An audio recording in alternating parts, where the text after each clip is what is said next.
God's Legion by J.T. Dowdy. Chapter 7. High Priority. Traffic for the Old Man. Boss, it's Hrolif. Sirius and I have continued to monitor Creator Shaitan like you asked of us, and we beg of you, please let us come home. What he has done to hell bothers us to no end. You warned us what to expect, and we laughed at you. Sorry about that, by the way. But never in my wildest dreams would I have known the depravity of this monster. God's Morana, stop complaining. Yes, I know this is an official report. What? Fine, I'll get on with it. We do not know how they are getting here, but First Creation emissaries continue to have regular contact with Shaitan. There is good news and bad news in this particular problem. We know where at least one regular meeting spot is taking place, and given enough time, I think we might be able to figure out what is being said. The bad is that if they move, we will have to start all over. Concerning Shaitan, truly astounding quantities of combat dolls have been created and shipped off-world for an unknown reason. Bulk transports are bringing tens of millions of dead bodies every day for the doll factories. He rages almost daily for Delia's father, cutting off the largest supply of corpses. But I'll be honest with you here, old man. From looking at it, that has done nothing. Somehow his production has increased, and we can only speculate as to the why or how. Did I say we want to come home? This horrific nightmare is really hard on the nerves, you know. P.S. Stop complaining about my professionalism while editing my reports, Morana. Laal Manaki was unlike Creator Vishnu's capital of Brahmana, which was a garden world full of life and graceful architecture. Without scientific assistance, Kundi's world would be considered barely habitable for sulfur-consuming bacteria. Only Laal Maniki's location as a trade hub between the 5 sectors of Brahmanavarta territory gave it value, and the Legion placed said value at less than free. While terraformed to sustain its population, barely, the world had no native fauna or flora. Non-native plants had been seeding across the surface of Laal Maniki in attempts to cut down on the world's raging dust storms, which only appeared after a weak atmosphere had been established by the titanic atmosphere processing stations dotted around the continents. The oceans were a lost cause of semi-boiling hydrocarbons from numerous volcanic fissures, which choked the now oxygen-filled atmosphere with burning fumes. Since it was Creator Kundi who controlled the economic runnings of the Brahmanavarta, the planet's capital and connected spaceport were named in her honor. Built to accommodate the large slave barges of the Empire, Morana found little trouble in finding a berth planet-side to lower her bulk into. The Empire provided cheap labor to the Brahmanavarta in exchange for subsidized prices of their famed artisans and craftspeople. Though despite talented engineers and architects, Lucifer always found it amusing the people of this depressing nation chose to keep their home as ugly as intelligently possible. As Morana lowered her bulk into the planet's atmosphere, she showed a live video feed of one of Vishnu's titanic golden floating cities suffering some form of engine malfunction. As the miles-wide golden city fell into the wasteland outside of the capital, it threw up massive amounts of smoke, soil, and debris high into the atmosphere. The hundreds of rapid response aircraft which had been shadowing the massive vessel, called a Vimana, quickly set up overlapping screens of electrostatic barriers to funnel the worst of the debris and smoke away from the populated city. Out of all creators, Vishnu had the greatest addiction to wealth and its many facets. His hatred of the per-ship gate tariff Elohim charged caused the Brahmanavarta creator to play within the established rules. Vishnu's gargantuan golden Vimana transports were capable of moving astounding quantities of goods and people through Elohim's gate network, one ship at a time. Since Elohim chose a per-ship tax instead of basing it on the tonnage of the vessel in question, He was honor-bound to abide by his own laws. Though there was almost always some reason for a delay when one of the golden cities requested displacement as a form of payback for the bending of the rules. Curiously, a fix to the delay could always be resolved by the captains paying a sizable contribution to the Host Ascendancy War Widows and Orphans Fund, or organizations of more dubious reputations. The Legion Master's normally slow walking pace had been made worse by the floating holoscreen, diligently keeping itself a few feet in front of his face as he made his way towards one of the many Agrav landing discs.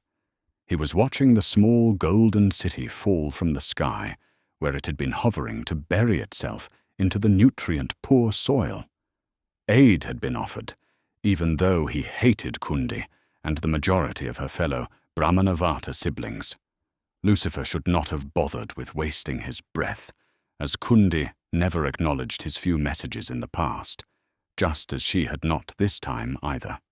After no response to his third query, the Legion Master pressed the haptic hologram, which caused his landing platform to slowly make its way to the dull, thrice-abused concrete of the spaceport below.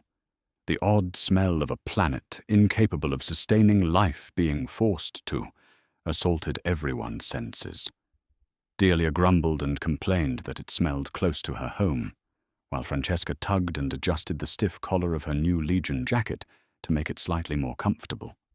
While her outfit was in all appearances the uniform of a Legionnaire, Francesca added a few modifications to reflect the uniform of her office from back in her home universe. The collar was extended to flare out just below her ears like a flower's petals, and the deep purple jacket she now wore jutted away from her ample hips slightly, thanks to stiff ribbing. Her tall black boots came up almost to her crotch. Unlike Lucifer's casual disregard for fashion, the succubus added a mirror shine to her boots and silver accents to where onlookers could see their reflection, if they were capable of looking at anything but the plunging neckline, which went down to her stomach as an open taunt. A standard-issue rail pistol and dagger hung from her belt, though she had not learned to use the handgun yet, outside of a basic familiarization with its safe operation. Her penchant to stand almost on top of the Legion Master drew more than a few amused, sidelong looks from those around him. The woman would never admit it in public, but this new culture of machines and heresy scared her out of her mind. Off in opposite direction of the capital city, a thick column of dust rose into the air as dozens of armored vehicles raced across the dead sandy ground. Morana's synthetic avatar was tied to the battleship's sensors, and she instantly knew the composition of vehicles. She busied herself listening in on their laughable encrypted communications, only to frown. "It seems your sister did not tell the local constabulary we were coming," the metal woman said in an amused tone, pointing at the rising dust. "I'm shocked, I tell you. Truly shocked." Lucifer mimicked her gesture and pointed towards the capital city. He countered, "Perhaps the real welcoming committee won't have some arrogant hothead in the driver's seat." In the direction indicated by the old creator, a single ground car could just barely be seen by mortal eyes, as its driver had the speed maxed out. "Do you really want to bet your money on that, Luce?" Morana replied, knowing what his answer would be. "Comms traffic seems to indicate the driver of the ground car is a bodhisattva." A few of the younger angels of Century Zero shifted their stance uncomfortably at the mention of their Brahmanavata cousins. The older ones hid their looks of contempt behind their helmets, as among angels, the bodhisattvas were so emotionless and distant as to be alien. "Oh, that's just fantastic," Lucifer mumbled, then spoke out loud. "Amen. Deploy your century. Full camo, please." A thump of an armored fist against breastplate signified the angel's response as he gave orders in his helmet's comms. Within seconds, other landing discs began to descend after every armored legionnaire vanished from sight as they activated their camouflage. Francesca looked to the much taller being standing next to her and asked, "You can hide from sight? What sort of evil sorcery is this?" "Do not be afraid," Lucifer chuckled. "This is something we do all the time."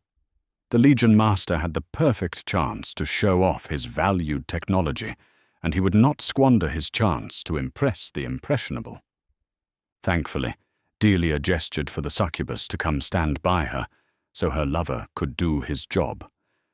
"Francesca," she said, "stay close to me, and I will give you a running explanation. We need to leave the menfolk alone right now. There might be trouble."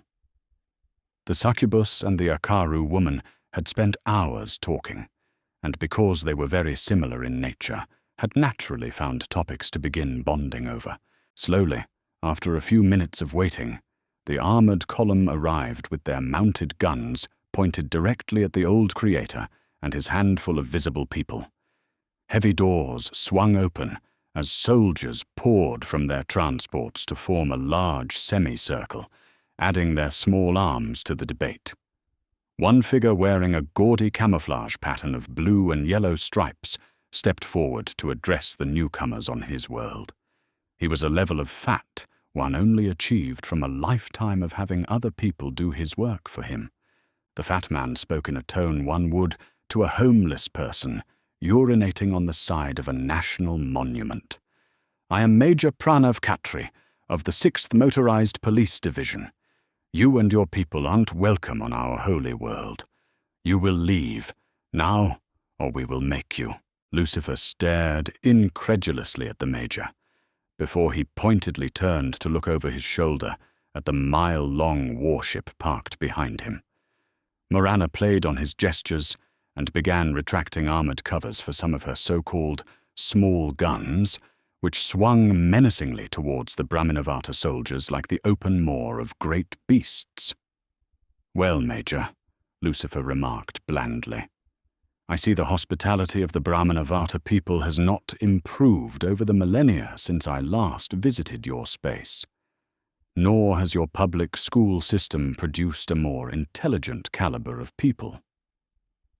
The policeman grimaced and took a step back involuntarily, as no one in his society besides a creator or bodhisattva spoke in terms of time like this newcomer. Lucifer continued, "I had sent word to my sister Kundi of my imminent arrival, but for some reason I get the feeling one of your station would be the last to know the important things here in the depressing, ugly excuse for a world. Then again, one so stupid as to point pop guns at an individual who just stepped out of a battleship would have probably screwed up my sister's orders anyway." Lucifer paused to shake his head and wave his hand. On the hand signal from the Legion Master, Century Zero dropped their active camouflage and roughly subdued the Brahminavata soldiers, too dumb to lower their weapons, as the Creator had been speaking words of infinite wisdom. A few screams could be heard as powered armored hands, accidentally, broke bones and tore muscles as they wrenched unwilling people from their vehicles like a fisherman shucking shellfish. As Lucifer began advancing on the confused policeman, the single speeding ground car slammed to a hovering halt as the driver threw the door open and stepped out of his vehicle. The newcomer had removed every last strand of hair from his body and was dressed in only a flowing red silk robe with a string of rough-hewn wooden beads about his neck. Milk-white eyes turned to bore holes in Pranav Khatri as the bodhisattva advanced barefoot. His face held no form of recognizable normal expression, nor did he even walk as a normal person did, by swaying side to side slightly. The angel moved in a gliding motion, as if he spurned the very act of something so mortal as locomotion. "Holy Bodhisattva!" Pranav exclaimed, pointing to the Legion Master. "I request that you kill these intruders for attacking my men." We were only following the orders of our superiors, and these barbarians attacked us without cause. The advancing figure did not bother to look at the individual the Major indicated. Rather, he did show the emotion of amusement as he pointedly looked to the warship and her still-trained, starship-sized cannons. The emotion quickly faded as he returned his boring gaze to the policeman. The Brahmanavata angel's voice was as dead as a spectre as he asked, "Why should I kill them, citizen?" They were well within their right to defend themselves after your gauche handling of their arrival. I would also say they have shown an extraordinary amount of restraint given the circumstance and your lacking intelligence. Count yourself blessed, citizen, were it I who was greeted thus. You and all who were foolish enough to follow your orders would have been killed instantly. Moving on to the now. Holy Kundi herself granted their landing, and therefore her countenance. You would know this if you had bothered to use those radios in your transports for something other than listening to the stellar cup. Pranav shrank back at the robbed individual's words as the angel's white-on-white eyes turned to Lucifer. Holy Creator, you are the wronged party in this incident. Should you wish to take recompense personally, I will stand by and do nothing. Though this is a loathsome internal matter you were forced to endure, it would please me to administer the just chastisement myself. The Legion Master wanted to ask the red-robed angel about his sense of humor, since angels of his nation normally didn't have such things. Yet he chose to be diplomatic and said, "I leave it in your most capable hands, Bodhisattva." "Ammon, let them go." The Brahmanavata angel nodded, advancing on the Major as the fat man quickly backpedaled away, while fumbling with his holster's ornate white leather flap from where it hung from his decorative waist belt. The angel said, "You have dishonored our people and shamed us under the eyes of most Holy Kundi and the divinity of another nation. You are a disgrace to our people, and you know what must be done to satisfy the demands of Holy Kundi's honor." Pranav finally drew his sidearm, and with a shaky hand pointed it in the rough direction of the advancing angel. The Brahmanavata angel's voice held no compassion or sadness as he once again saw the weakness of mortals on display. "So be it then, citizen."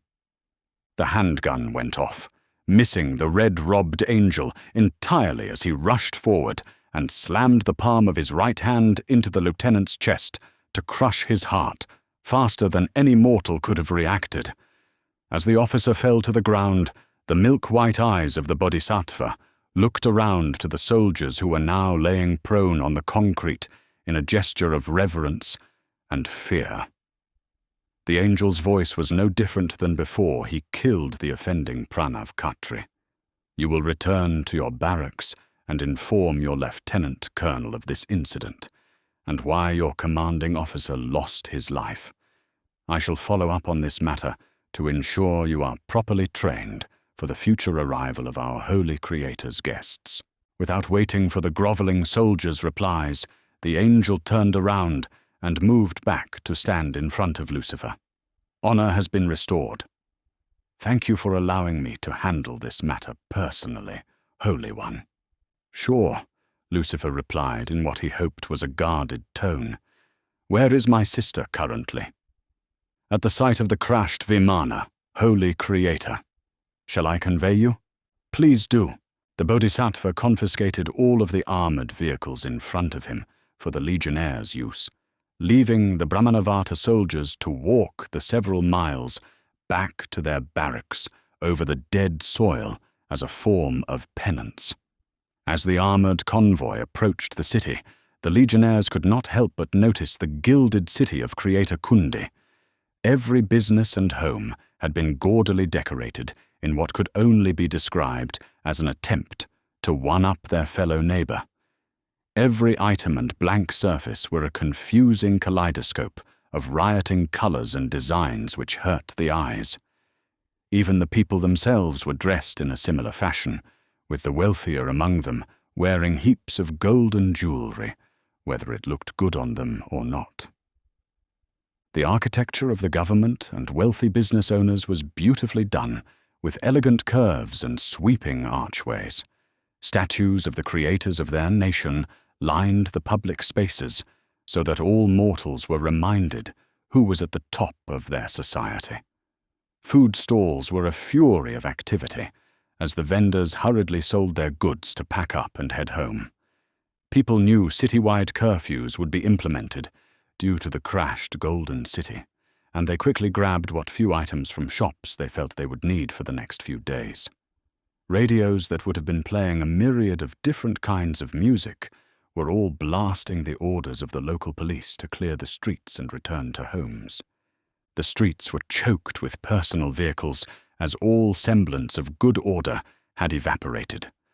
Armored troop carriers and emergency service vehicles did not help the unending traffic jams, and the speeding convoy was soon forced to a slow crawl, which inevitably ground to a halt as they reached the point where their transports could go no farther. Exiting their vehicles, the party was led through clogged city streets and past dirty and dusty people to where the creator Kundi stood overlooking the emergency personnel down below in a large, smouldering crater. Military and police hovercars were buzzing around like great clouds of insects as they held the interlocking electrostatic barriers which were funneling the worst of the smoke away from the populated portions of Kundi City. Firefighting craft flew closest to the burning wreckage as they blasted the area with fire-retardant chemicals. Century Zero hung back a respectable distance as the Legion Master moved to stand next to his sibling. "What happened here besides the obvious?" Lucifer asked Creator Kundi, throwing pleasantries to the wind. Kundi wore the same red robe and jewelry as her angels, although she had not chosen to shave the hair off her head. Her bare feet were standing on a pile of broken glass, which seemed to not bother her. Her brown eyes never left the scene in front of her as she spoke. Near as we can tell, the Vimana suffered some form of engine accident as it was coming down to land. "They can land?" Lucifer asked, feigning shock.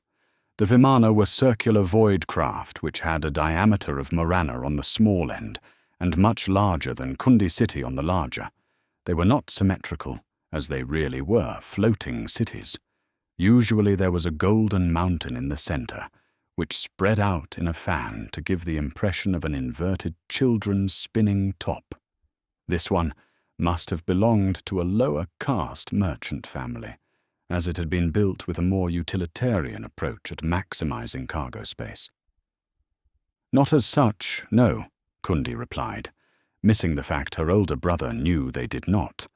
"However, it's the term we use for the unloading process. The cities are supposed to have 2 backups for the main engines as well as their power plants. I have no proof as of yet, but I suspect sabotage. Such things simply do not happen with the Vimana, as they are far too expensive to risk due to shoddy workmanship or poorly trained crews." Kundi's tone suggested she did not care either way what happened to the people who died in the crash, and the Legion Master artfully held his tongue on the matter. Using his greater-than-mortal sight, Lucifer looked over the crater rim and noticed there were precious few emergency personnel in the small hole attempting to do their jobs. Rather, the majority of the first responders were lined up with their equipment on the crater's lip, and each had a look of forlorn hope as they saw firsthand what came out of the crashed golden ship. Small, twisted figures were spilling out of the ship like a swarm of scuttling insects who had their home disturbed. Anyone who was still alive in the crater or who had survived the crash were now very dead. Only a fool would fail to notice it would be only a matter of minutes before the hungry beings of spirit clambered their way up the crater walls to eat the unarmed mortals staring down in horror.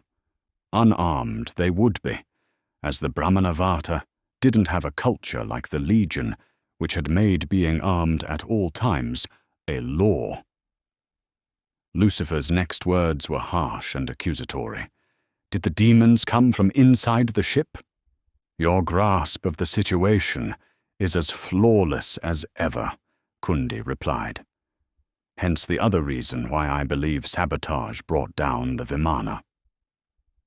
For obvious reasons, no sane individual would ever have allowed such entities to gain entrance to their vessel. Tell you what, would you care to make a bargain? Bargain? You want me to do your dirty work for you? Kundi nodded, clearly unconcerned at the growing demonic swarm rapidly approaching, because she could fold herself into the webway between universes and leave whenever she wished to. As you well know, I only have a handful of angels at my disposal. We lost all communications with the inside of the Golden City, and have no way of knowing how many of the things are present, or for that matter, how many were killed in the crash. When you get inside, you must secure and deactivate City's 3 primary power 0-point siphons. The saboteur might decide to detonate the reactors, which would be problematic. The favor would be returned with whatever boon you came here to ask of me. Explain problematic, Lucifer asked, as the knowing feeling of something seriously wrong began to overtake him. Demons were one thing, but the inflection his sister put on the word problematic was another. Kundi's voice held no emotion when she spoke, nor did her body language show she was overly concerned. The problem, older brother, is all Vimana have 12 large capacitors, fed by 3 0-point siphons, which could be rigged to store power till they detonate. Vishnu wanted speed and capacity, not necessarily safety. If you know what you are doing, well, you understand. Now the Legion Master did in fact understand. He pinched the bridge of his nose as he heard Morana's soft voice issue from his hidden pendant underneath his shirt. Lifting off under emergency power. The old creator spoke, his voice muffled by his hand in front of his face. I'm going to regret asking this question, but what is the yield of one of these bombs? I did not design them, Kundi snarled. If you want to know instead of wasting time, go and look for yourself. What's the yield? Lucifer roared, spinning in place to grab his sister by the front of her robes to lift her off the ground. 4 Brahmanavata angels, who stood by, excluding the one who guided the legionnaires here, leapt to her defense, only to be gunned down without mercy by Amon's century, along with every soldier and policeman who raised a weapon. For the record, dear sister, I made no secret of my coming here to ask you a simple question. In fact, I was hoping Bast's security would be trash to bring out whoever is controlling the now highly aggressive demons. And now, to my never-ending shock and surprise, I'm standing next to an army of demons and 3 city-sized bombs. So tell me, what's the yield of just one of them? The Brahmanavata creator refused to meet Lucifer's silver eyes. It was the Bodhisattva who stepped forward to answer. Holy One, a 0-point siphon such as the one which is on that Vimana would have a yield of between 3 to 5 teratons. Combine the capacitors and the other siphon cores, and we really should not be here. He paused as if a thought had occurred to him. He did not need to say anything as he looked to the other Vimana, floating far away for the clearance to begin unloading. Those who understood math turned to stare, dumbfounded, at the red-robed figure. A several-mile-wide asteroid moving at hundreds of miles per second would release a force of millions of megatons of energy, far lower than the single 0-point reactor on the crashed ship. The Golden Vimana was the equivalent of someone strapping an orbital lift rocket engine to a bicycle because they needed a motor. After several pregnant heartbeats of being truly stunned, Lucifer screamed at his sister. Specks of rage-induced spittle flew from his lips. Some idiot who can't do simple math put 3 of those in one ship. How the hell are you truly ignorant people still alive if you wipe your butts with atomic-powered toilet paper? Legionnaires, link arms. Lucifer's men leapt to obey with practiced ease for just such emergencies. One of the Legion angels grabbed their cousin, who so casually killed the police major, drawing him into the mass of powered armor. They may not like him, but life was life when threatened with extinction. Morana's voice now boomed through Lucifer's silver pendant. Clearing the main hangar by Bay 31. Stand by! Kundi writhed like a thing possessed in the Legion Master's grasp, her angry blows seemingly doing nothing except annoying the old creator as he drug her over to the waiting Century. He debated on leaving her here, but he did not yet know if she was a part of this yet. Several painful minutes ground on until Morana spoke. "Floor's yours, old man." After a final check to ensure he had not left anyone out, the old creator and those touching him winked from existence, only to reappear slightly above the floor of Morana's main hangar. Dropping slightly to the floor, Lucifer let go of his sister and moved to stare out of the electrostatic barrier, keeping the hangar pressurized. Minutes drug by as he stood in silence, looking at the mottled brown ball of Kundi's world. The ball was shrinking in size as Morana moved to put more distance between herself and what was about to happen. Not because any explosions would propagate through the vacuum of space, but so she had time to react to any flying debris. The Brahmanavata creator gave up attempting to scream at him after his silence became oppressive, choosing to sit on the floor in silent protest with her legs and arms crossed. Morana moved to stand next to the Legion Master. She spoke softly. "I am trying to tell the Vimana captains to break orbit and leave because of what's about to happen. Only a couple of them are even bothering to listen to me. They might make it out, but I doubt it. They were not designed to break Atmo quickly." Since Delia and all of the Legionnaires present were coming to stand with the Legion Master and the Metal Woman, Francesca did as well. The massive opening into the black of something she did not understand terrified her, but she faced her fear and came to stand next to everyone. "What is going on?" she asked in ignorance. Lucifer's voice was barely above a whisper. In some ways, Gaia has the right idea. No one person, through any action, should have the power to destroy an entire planet and its inhabitants, as you're about to witness. The Silent Queen was a couple million years old, yet when it came to technology, just as ignorant as a child. It took another half an hour for Lucifer's point to be made, as the overloaded capacitors of the crashed Vimana exploded. Everyone had devolved into animated conversation instead of remaining vigil. Once the first explosion of eye-searing light was seen, everyone immediately stopped talking to stare at the awesome devastation they knew was coming. The first detonation set off a circular wave of power, which in turn set off a chain reaction from the other 27 Vimana, who were currently in Lal Maniki's atmosphere. The surface of the planet turned a craggy, orange-red color as the surface became molten.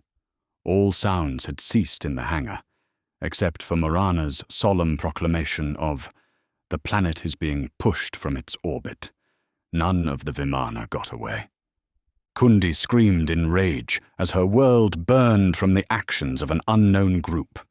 The Legionnaires who stood watching saluted the fallen, while Delia clung to Lucifer's side. Her nature made her accustomed to death yet. Such an act moved even her. Francesca had never seen anything like the spectacle before her in her long life, and fell to both knees with tears streaming down her face as she was intelligent enough to understand what fire on that scale meant. "You could have saved them!" Kundi yelled as she jumped up and down on the hangar deck. Rushing forward with animalistic fury, she threw everything she had into a fist which would have blown through titanium armor plate aimed at Lucifer's eyes. Only the Legion Master didn't move a fraction of an inch. Perhaps, Lucifer replied, catching the other creator's wrist to where she could not move. But it could just as easily be my people dead alongside yours if I had wasted such time. You could have done something. Her meaning was obvious. All creators could move through the webway between universes, but only a handful could carry extra matter with them in the shape of people or things. It was not a problem of physical strength. It simply required an exponential amount of spirit to move even the matter of the clothes a creator was wearing. The barrier to the in-between places of the known universes was like a fine screen sieve. If you put a small amount of sand on the sieve, it falls through relatively easily, with only a modicum of shaking required on your part. But if a person were to dump bucketfuls of sand onto that same sieve, then the work of getting the matter through it becomes exponentially more difficult. "Enough!"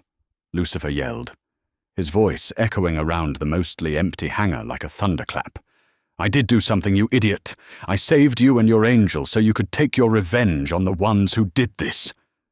Not only would I need a blank world to have set your people down on, I would have needed to burn a sizable portion of my soul to move fast enough to save the billions of your people on the planet. Only your soul would have been close enough and large enough to give me a fraction of what I need to do that. So no, I did not save them. Given enough time, maybe I could have. But we did not have that luxury." The Brahmanavata creator's face twisted into a snarl, as she was still too emotional to understand the truth of her older brother's words. "You're just as heartless as everyone says you are," she yelled into his face. Lucifer turned from the burning world to walk away, pain clearly showing on his face as he gestured for Delia and the succubus to follow him. "Talk to me about heartless after you've lost a few universes, sister.